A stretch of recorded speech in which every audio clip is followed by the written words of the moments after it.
Today we've got a great malicious compliance story doing railroad work. We'll get to that in a bit, but first, call the cops? If you insist. Many summers ago, I worked front desk at a regional headquarters of a multinational corporation. For a visitor to be granted entrance, they had to prove that A, they have an appointment, and B, they are who they claim to be. Now the first part was easy. No need to show us your email, just give us a name and we'd call that person to confirm. The second required some sort of ID though. Driver's license, employee badge, something like that. Or your inviter would have to meet you out here and confirm to us in writing. Note that if we didn't keep your document, we just needed to put down your name and take a real quick glance of your face and photo. Most of our visitors had no problem with the protocol. Some would voice their frustration but still comply. Well, not this special guy. He got aggressive and demanded an explanation about the need for an ID when he was standing right here. Couldn't seem to grasp it however we tried, and he got increasingly louder.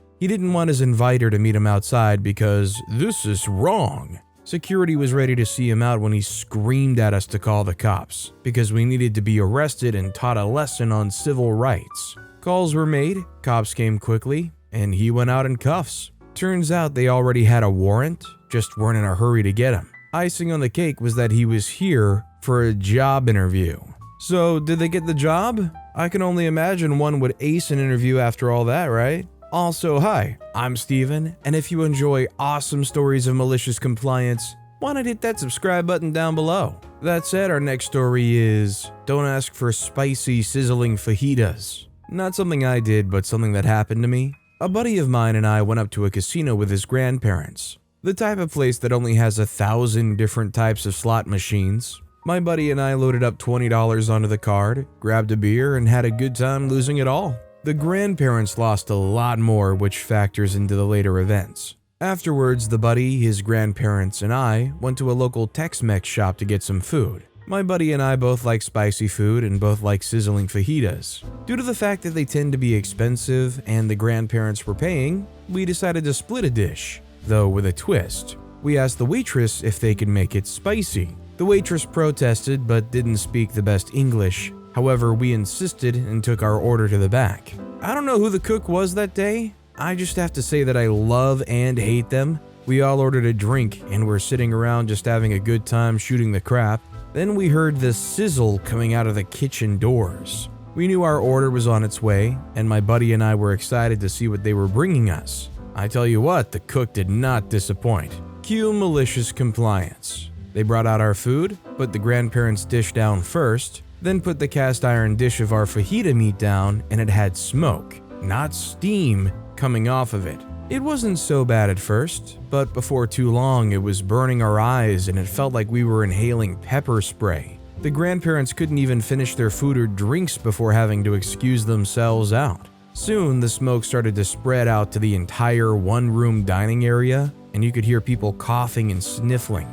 That one dish slowly cleared out an entire restaurant except for my buddy and I. It was incredibly spicy. I think the cook, chef, used their own marinade for the steak. All we could taste was pain. Both of us have a decent spice tolerance, but neither of us like to waste food.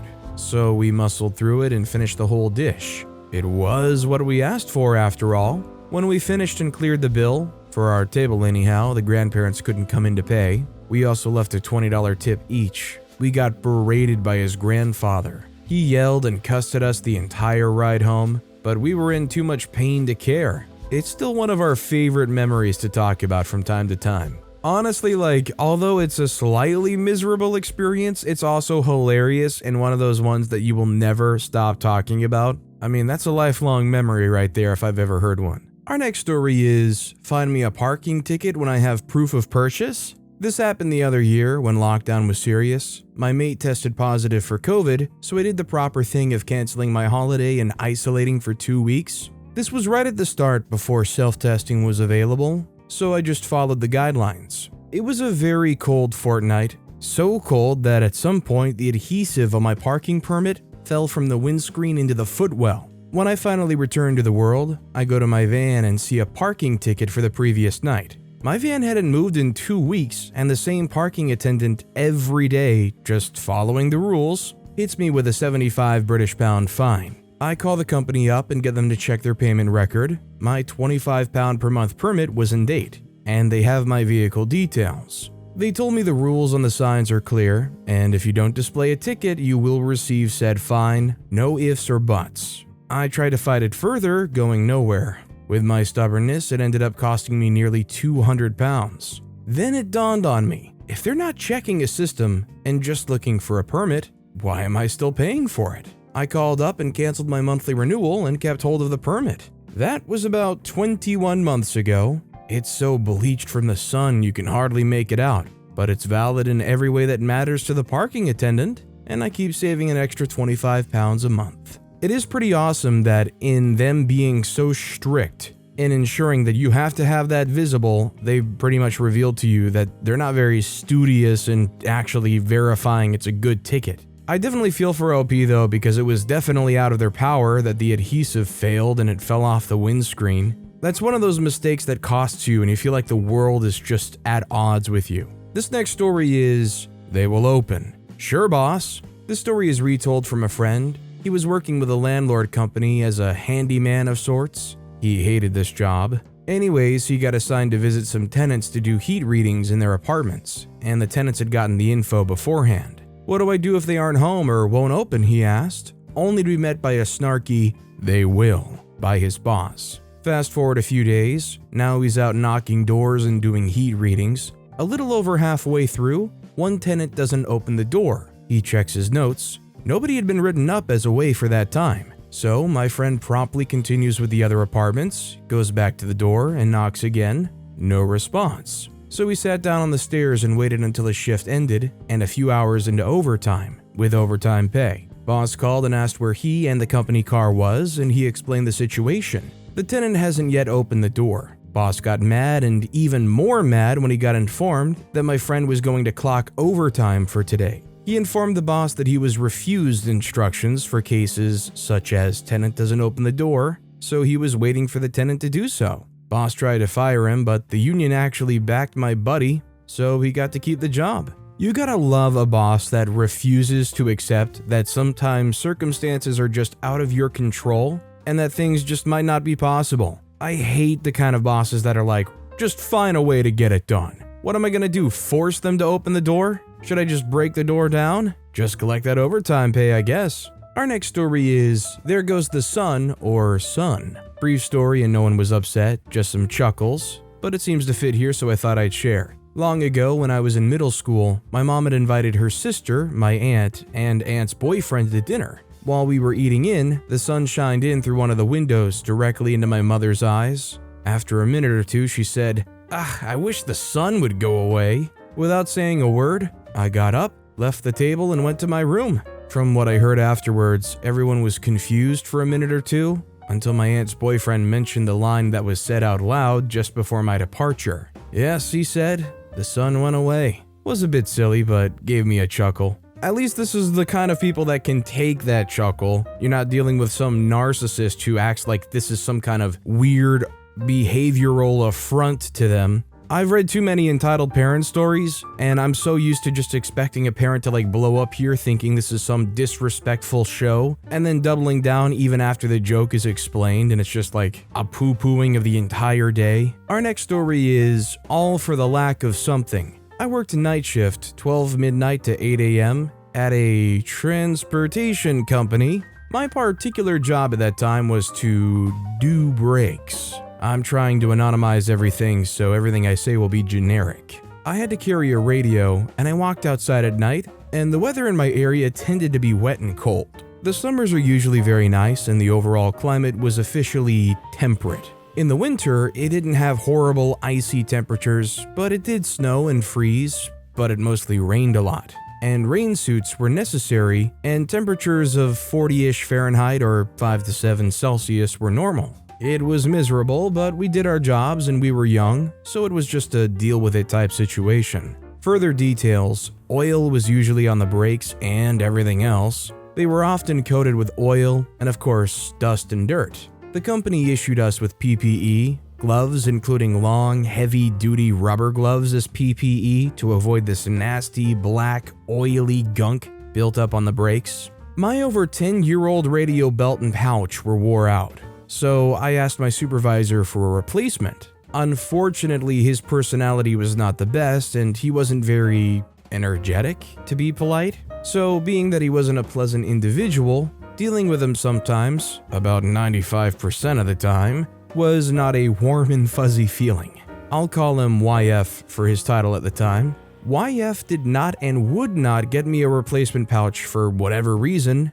and finally my pouch just became totally unusable. The constant wetness for over 10 years caused the heavy leather to wear out and tear open. His answer was to tell me to carry it in one hand. Not that much of a problem, but definitely a pain when I had to do breaks. Malicious compliance time. It was a dark and stormy night. Yes, it was. Rain suits and rubber gloves were de rigueur, or absolutely necessary, that night. YF sent me and my mate out to work that night and had still refused to get me a radio pouch. I had to carry 3 things: the radio, a large flashlight, and my service tool, a heavy bar, all at the same time in my hands. My gloves became covered with black, filthy, and oily gunk. Nature of the job, so not a big deal, but I had to use both hands constantly doing the breaks, so I had to very carefully set the radio down when I had to use both hands. And this was constant that night. Rain was getting down the neck of the rain suit, kneeling and fighting with breaks, getting covered with gunk. It was not a fun night, and it was most of the entire shift of 8 hours.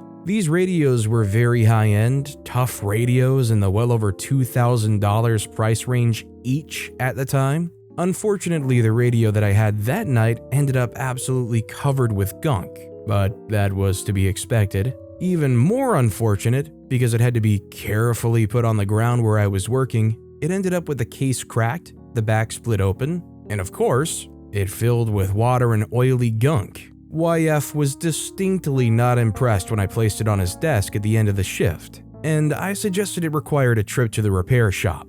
Not sure it ever got put back in service, all for the lack of a proper radio pouch on a belt. Surprisingly, a new pouch miraculously appeared next shift. Yeah, OP definitely could have gone to their boss and tried to spell it all out for them and explain, waste all of this oxygen trying to make it blatantly obvious why they needed this pouch. Or the boss could have just done their job and supplied OP with the supplies they needed to properly do their job. This next story is a story about a cookie box. This happened a few years back.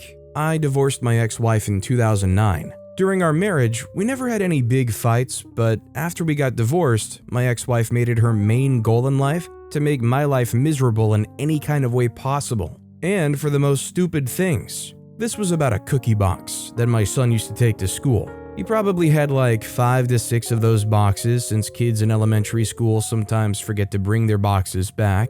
Or in this case, it was the father. Since we were divorced, we had a schedule for when my son would be at my place and when he would be with her. At that day, I picked my son up from the school and put his lunchbox and cookie box in the dishwasher to clean for the next day. But for some reason, he didn't need his cookie box the next day, so it stayed at my place. His mom would pick him up after school. This is where the drama started. She picked my son up after school, and of course, there was no cookie box, since it was still in my place. So after school, she rings me and starts abusing me for forgetting to send the cookie box with my son. Mind you, she probably had another 5 similar boxes. I got abused for being a bad father, although this was the first time I forgot that thing, and how she always has to pay for everything and she was sick of it. Next weekend, my son would be at my place again, and she told me I better make sure that cookie box was in his backpack when I dropped my son off at her place again on Sunday evening. My son apologized to me for all the drama his mom was creating, because he also realized it was drama for nothing. He was 10 at the time.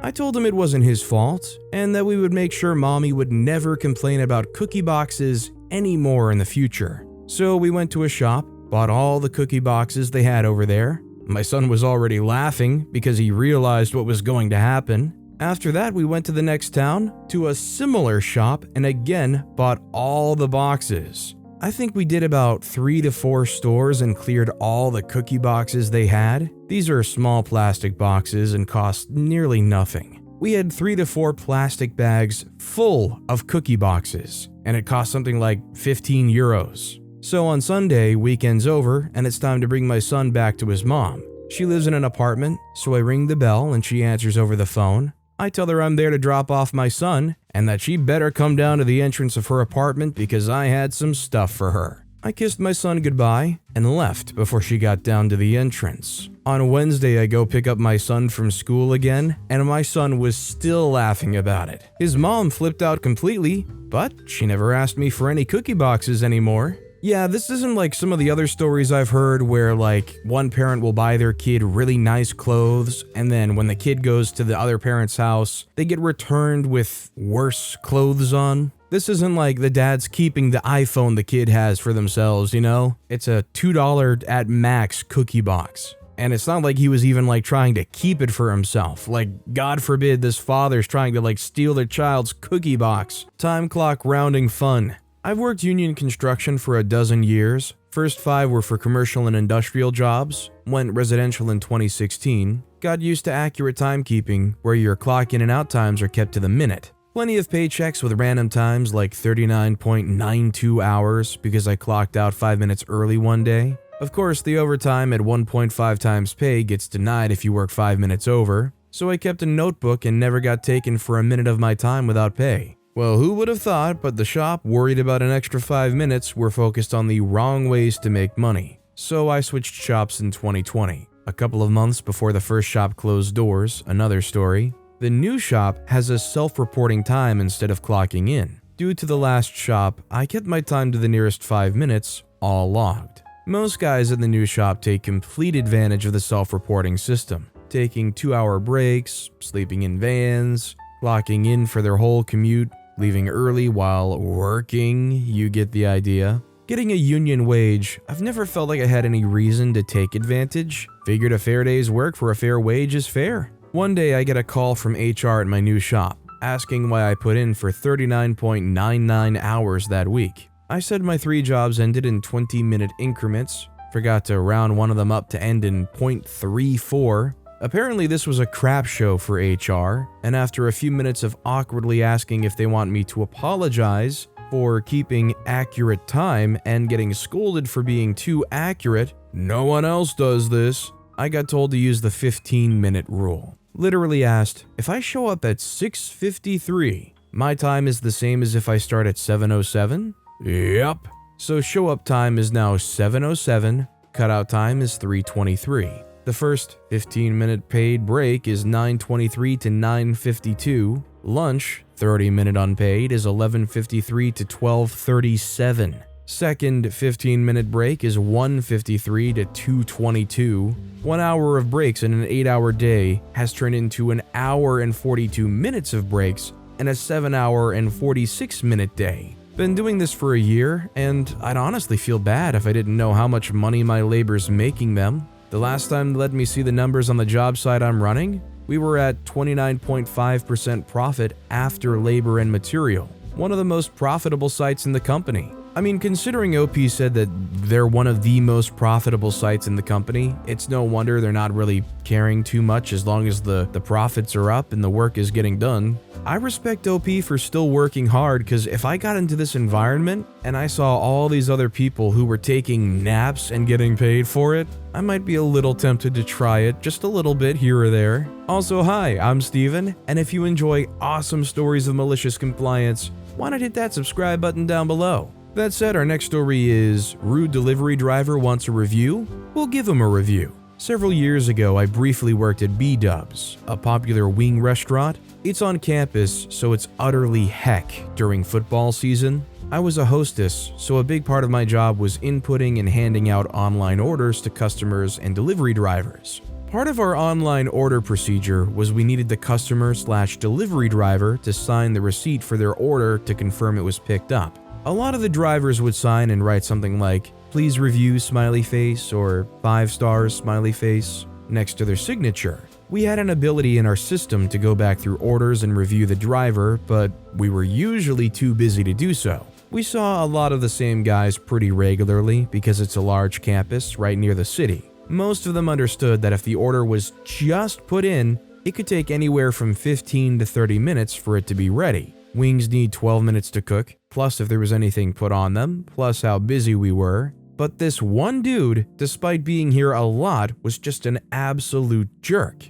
We hostesses are not cooks, and have no control over how fast things get done. He knew this. We told him as much every single time he was in, but he would still stand right at the counter, pace back and forth, huff and puff and make snide comments at us while waiting for his order. Eventually, it would come up and he'd snatch it out of our hands and storm out. The last straw was when he snapped at the new girl and made her cry. I was livid, but there was nothing I could do. After he left, it got slow for a while. I was organizing delivery receipts when I realized how I could get back at him. Like I said, he was a regular and was also one of those guys that would always write, "Please review," smiley face on their receipts. The receipts list the driver's name on them. After finding his name on the receipt, I went through our online order tablet and found every single order as far back as it went and gave this jerk a 1-star review on every single order he ever picked up from us. You want a review? I'll give you a freaking review.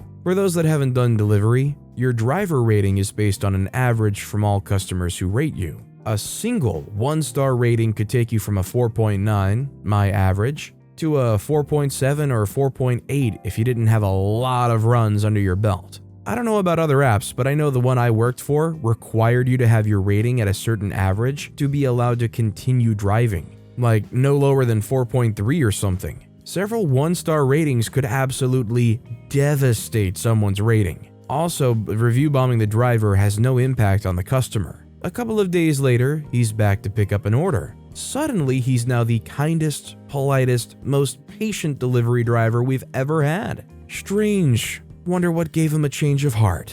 This time, when he signed his receipt, he wrote, "5 stars, please," smiley face. I imagine there's not a lot of glitz and glamour in a job like that where you're doing delivery driver work. But yeah, you have to kind of grin and bear it when you're in that line of work, or else you are going to get booted from that program. Even if the customers or even picking the food up is enough to make somebody grouchy and grumbly. Our next story is nagged into writing a review. I ordered from a place on DoorDash called Rotisserie Roast. I was craving mashed potatoes and that place came up in the search. Never heard of it, but the menu offers roast chicken and mashed potatoes. Okay, cool, I'm in. However, it was a pseudonym, or ghost kitchen or shell company or whatever they call it. It was actually Boston Market in disguise. I deliberately did not order from Boston Market when I was scrolling DoorDash because I don't like them. How do I know it's Boston Market in disguise? Because that's the branded logo bag my food was in.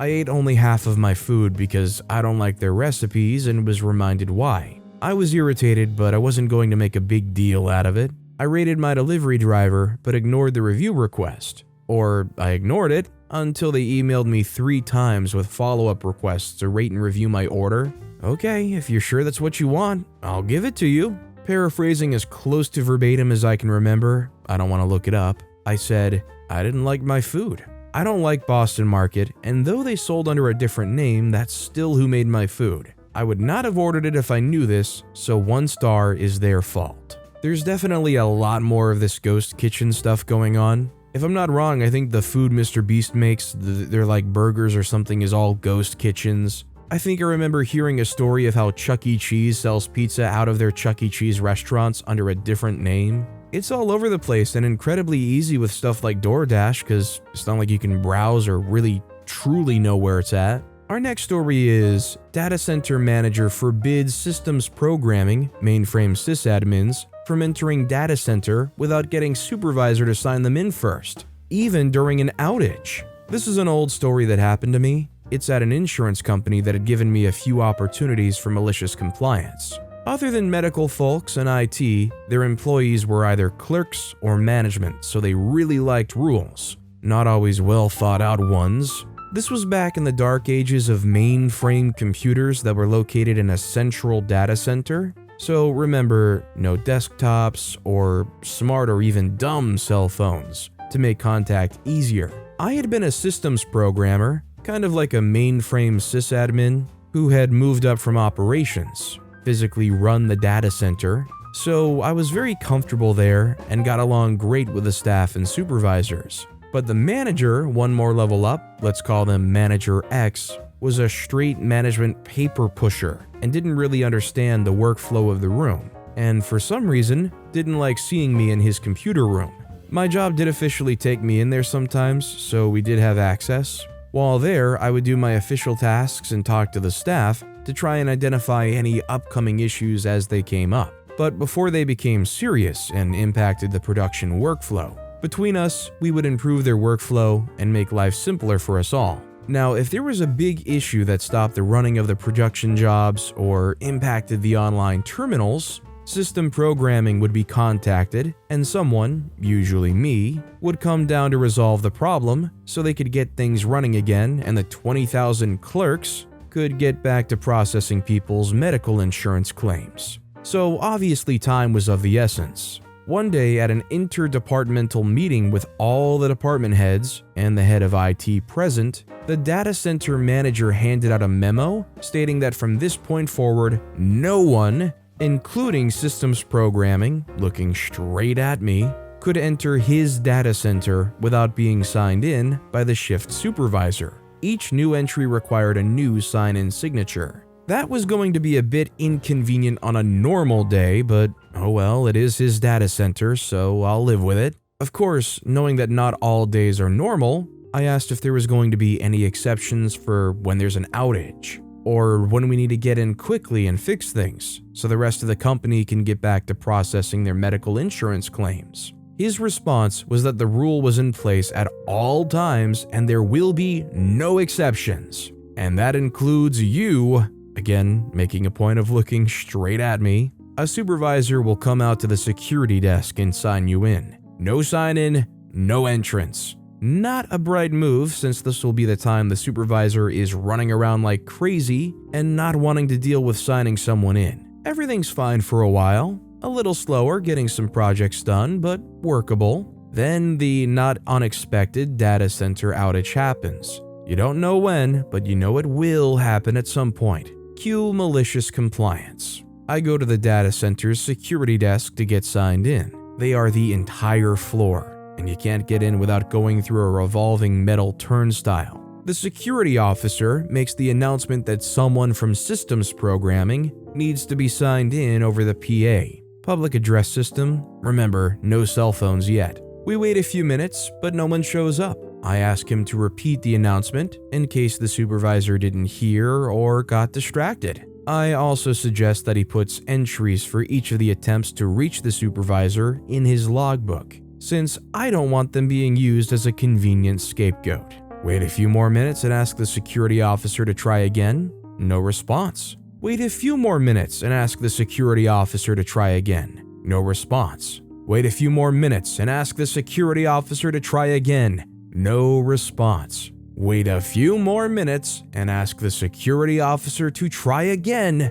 No response. After maybe 25 to 30 minutes, the supervisor walks by chance and sees me. He, of course, asks me where I've been and why I didn't just come in. I remind him that Manager X had made a point of there being no exceptions, and that I was only allowed in if signed in by a supervisor. He thought a second, and his shoulders slumped. Oh yeah, I remember Manager X saying that now. I'll sign you in and work on getting that changed. Next interdepartmental meeting, a new memo is given out, giving systems programming access again without having to be signed in each time. To try and save face, he also made some comments about using restraint as to frequency, while doing his best not to look in my direction. Glad I asked the security officer to log all their announcements in their logbook, since Manager X did try and claim that they probably didn't make enough attempts. When the security supervisor came to give them a talking to,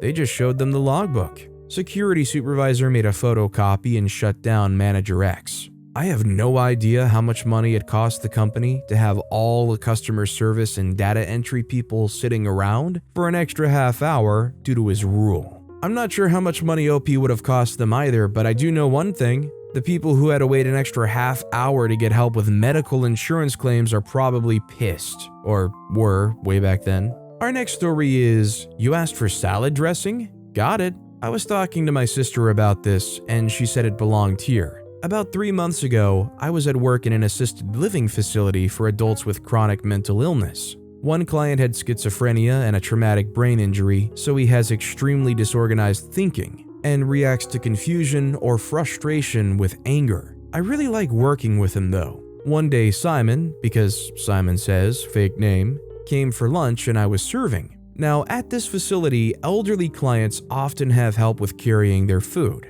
Otherwise, the food is served at the kitchen and clients go to the tables to eat. It was soup day and Simon didn't have his walker, so as per protocol, I was to carry his soup to his table. Since Simon is proud and stubborn, and this was a change in his plans, it caused a bit of an incident with all the paperwork that accompanies. Although it was never physical, Simon apologized later, so it was okay. Fast forward to dinner that night, Simon asked for salad with dressing on the menu sign-up sheet. When Simon came up with his walker, yay, and we had 2 choices of dressing, I asked him which he'd prefer. Simon didn't realize what I said and snapped at me. I already said I wanted dressing. So I divided his salad into 2 piles, and he had Caesar on one, balsamic vinaigrette on the other. My malicious compliance earned me a huge smile and a lot less yelling since. Well, as long as Simon didn't complain, I say keep it up. But with that being said, that's all the time we have for today. Now, if you want to hear another awesome malicious compliance story, check out that video on the left. Or if you missed my latest video, check out that video on the right. That said, I'll see you all next time with some more stories.